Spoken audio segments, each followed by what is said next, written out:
Welcome to the deep dive. We take complex stuff, boil it down, and get you right to the heart of what matters.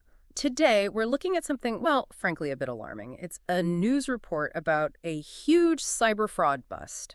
Our mission, to really unpack how this pan-India cyber fraud ring worked, why they were so good at it, and what you really need to know to keep yourself safe. Okay, let's get into it. Yeah, it's fascinating, isn't it, how just one arrest can suddenly shine a light on this whole hidden world of digital crime. We're going to look at their methods, the sheer scale of it all, and what this case tells us about the challenges we're facing online today. Okay, so let's start with the breakthrough. This news that caught our eye, the Ludhiana police making a big arrest. They nabbed a 22-year-old Sandeep Singh all the way from West Bengal. And this wasn't just some small-time thing, right? No, definitely not a solo act. The sources are clear he was part of a much bigger racket. They managed to dupe hundreds of people all across India. And getting him wasn't easy. The police spent months on digital tracking, coordinating between states. It shows how tricky these investigations can be. And the size of this thing, it's pretty staggering.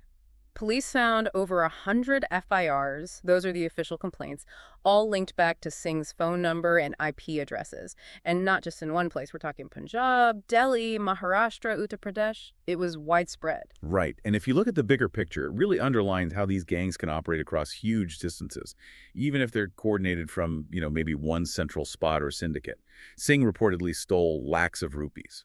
For anyone listening internationally, this is a significant amount of money, potentially hundreds of thousands of dollars. So, okay, an operation that big, they must have had some pretty sophisticated methods. How exactly did they pull this off? It wasn't just like a basic phishing email, was it? No, much more involved. And that really raises the question, what made them so effective?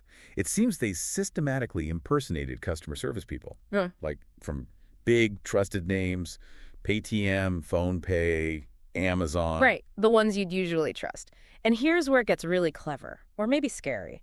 They used excuses, didn't they? Things like KYC verification, that know your customer thing, or even pretending to process a refund. Exactly. Plausible reasons. And under that cover, they'd convince the victim to download a remote access app.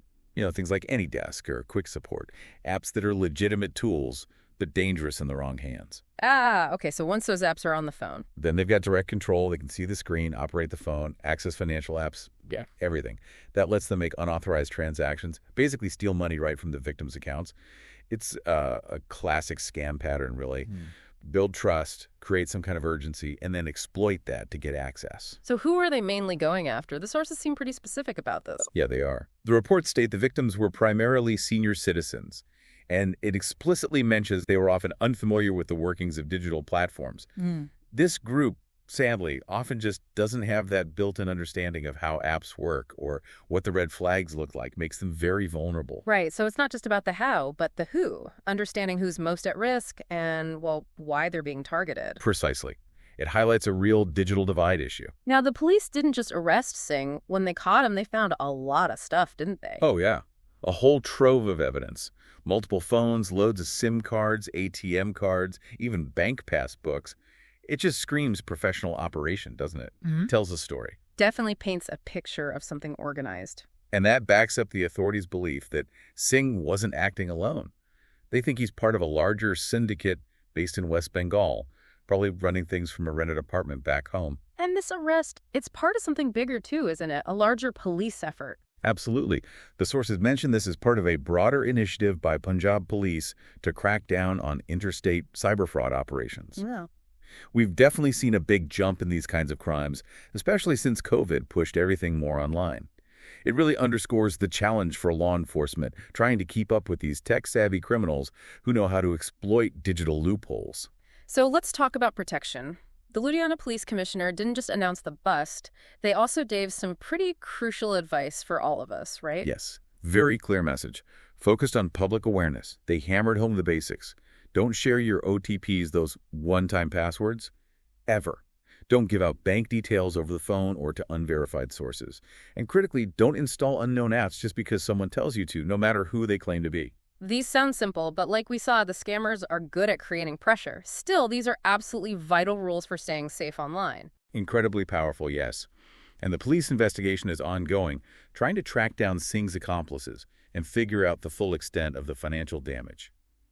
The sources also mentioned For cybercrime awareness, people can follow something called the cybersecurity platter on social media and their website. Seems like a useful resource. Okay, so this deep dive into the Ludhiana bust really gives us a stark look at how cyber fraud is evolving. It shows these aren't just random incidents, they're often organized, sophisticated networks. And the key takeaway for you listening has to be vigilance is your absolute best defense. And it leaves us with a pretty important question, doesn't it? As our lives get more and more digital and these scams get more sophisticated, how do we make sure that convenience doesn't just become vulnerability, especially for people who aren't as comfortable with technology?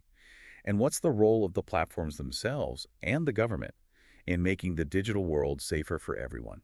Lots to think about there. Thanks for diving deep with us today. We really hope this gave you the knowledge you need to stay informed and, most importantly, stay safe out there.